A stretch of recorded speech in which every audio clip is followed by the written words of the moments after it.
77 WABC and Bergen Newbridge Medical Center honor the life of legendary broadcaster and our friend, Ernie Anastas. Hi, it's Ernie Anastas. You know, your thoughts can affect how you feel. Bergen Newbridge Medical Center is the largest hospital in New Jersey, providing comprehensive, equitable, compassionate, and high-quality emergency inpatient and outpatient medical care, plus mental health services and substance use disorder treatment. The Bergen Newbridge team can address your total health needs in one convenient location. Call 201-225-7130 for an appointment or newbridgehealth.org. Listen, all you New Yorkers. Excuse me, taxi. Okay, we're looking around. This is the 77 WABC minicast.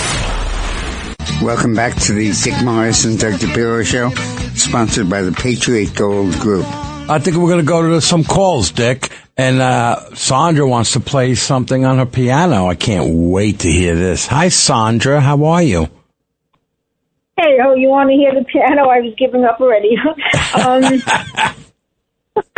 No, I was going to talk about something else. But if you'd like to hear the song, it was one of my mother's favorites. And I thought for all the mothers for Mother's Day, I would play. So, do you hear me? Yes, you hear me can. okay? Absolutely. Okay. So it's called Kiss the Rain. Let's see how nervous I get. Okay.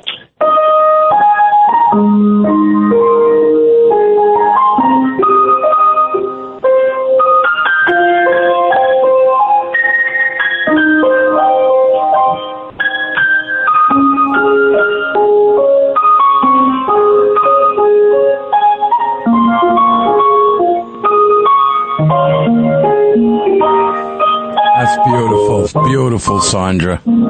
That's beautiful.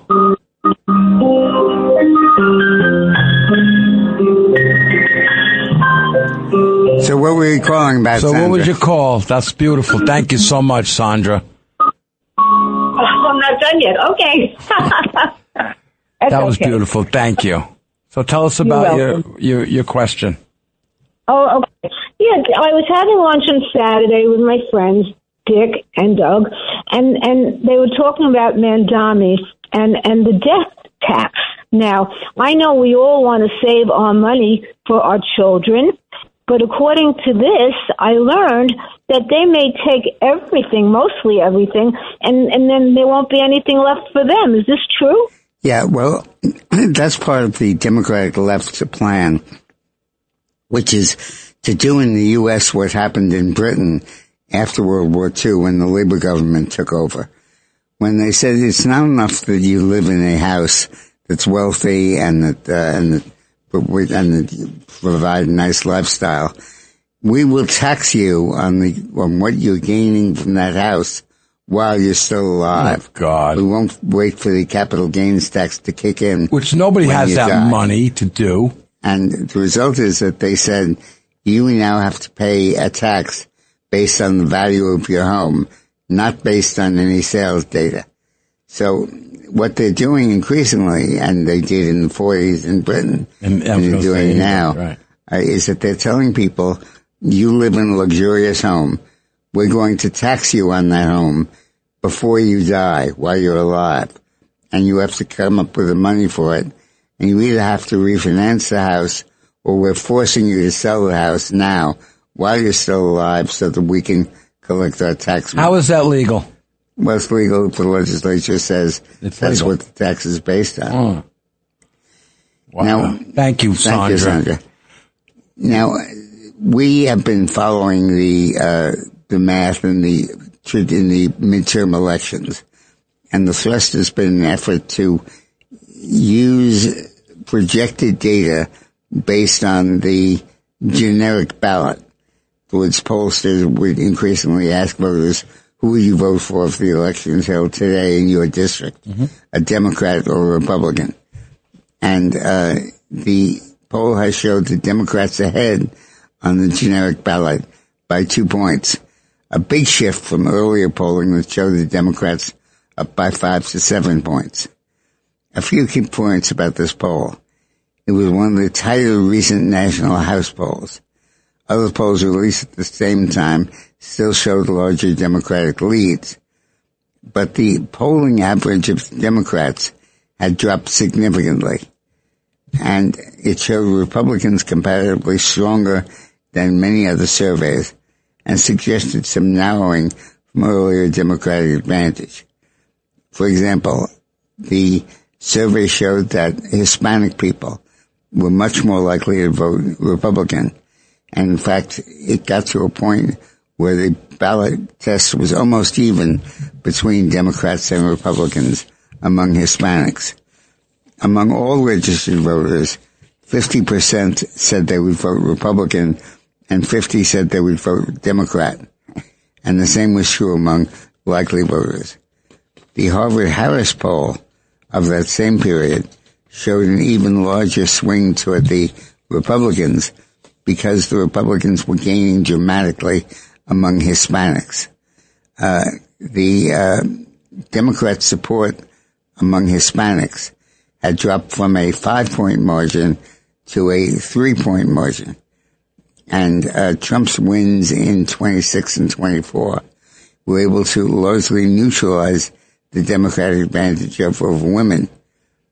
But increasingly, the polling is showing that the Republican advantage in Hispanic voters has offset that, and more the Latino vote is shifting the generic ballot toward the Republicans, which I think is very, very significant. Now, once again, like in 2024, the economy and particularly inflation are topping the issues in the current election. At 27% in April and now at 31% in May, it's the issue that catapulted President Trump back into the Oval Office. And it's the issue that has been struggling with garnering a 69% disapproval rating, even worse than Joe Biden, as the oil shock from the Iran war continues. And yet, even though only 60% of Republicans approve the president's handling of inflation, 86% say they are voting for the Republican candidate for Congress. Only 1% of Republicans say they're voting for a Democrat. To do well in the midterms, all Democrats need to do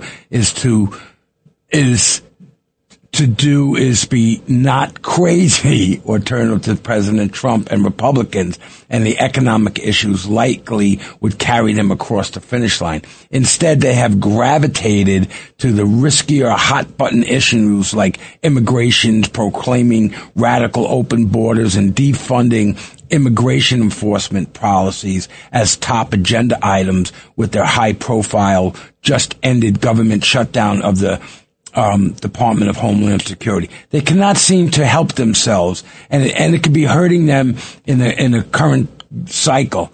Given how low President Trump's numbers on the economy and inflation are, what might be remarkable is how small Democrats lead in generic ballot currently. But we will find out in November. Stay tuned. We'll find out. I don't really agree with that article. At least it's obsolete. Trump's gains in the last week have been so significant that I think they're probably going to reflect in the generic ballot.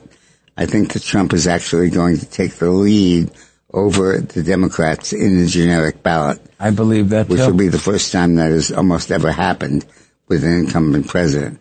The signs are pointing not toward a close election in 20 to 26, but a total wipeout in the midterm elections. Oh, beautiful. Listen, with Trump gaining enormously. I love it. It's great news. All right, we have to take a break. When we come back, we'll talk more about this.